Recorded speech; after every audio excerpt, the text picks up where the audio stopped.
मेरी रेसिपी देखने के लिए चैनल को सब्सक्राइब, लाइक और शेयर कीजिए और बेल आइकॉन को प्रेस कीजिए। आज हम बनाएंगे मिर्च की भुजिया। इसके लिए हमें ये बड़ी वाली मिर्च चाहिए।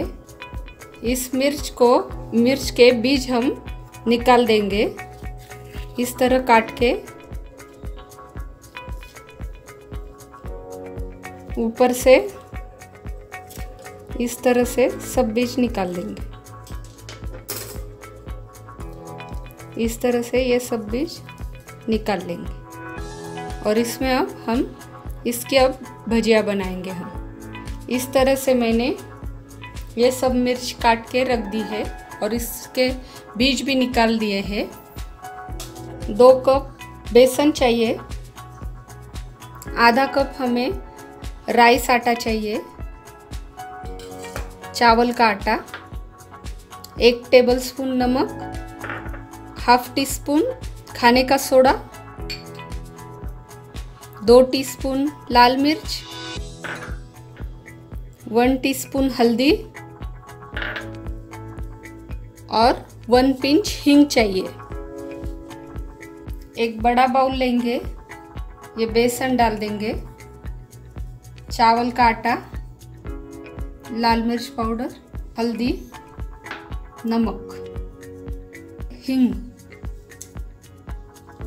इसको हम अच्छी तरह से मिला लेंगे। अच्छी तरह मिलाने के बाद इसमें हम थोड़ा थोड़ा पानी डाल के इसको मल लेंगे। एक ही साइड में घुमाइए बेसन को, इस तरह से इसको फेंट लीजिए अच्छी तरह से और बैटर बना लीजिए।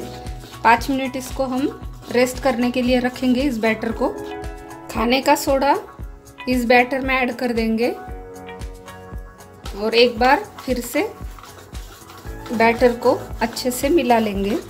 अब इस तरह से इस मिर्च में हम ये बेसन अंदर थोड़ा डालेंगे, मिर्च के अंदर, और इस तरह से बैटर में ये मिर्ची इस तरह से लेंगे और गरम ऑयल में छोड़ेंगे। इस तरह से हम 4-5 मिर्चियों को बेसन के बैटर में डाल के अच्छी तरह से लपेट लेंगे। अब इन मिर्चियों को हम ऑयल में डालेंगे। ऑयल अब गर्म हो चुका है।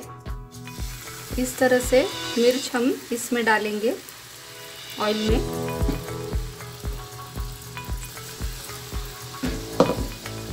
ऑयल गर्म हो चुका है, इसको पलट देंगे। मीडियम फ्लेम पे रखिए गैस। टिश्यू पेपर पर ये मिर्च निकाल लेंगे। मिर्च की भजिया इमली के चटनी के साथ सर्व की है।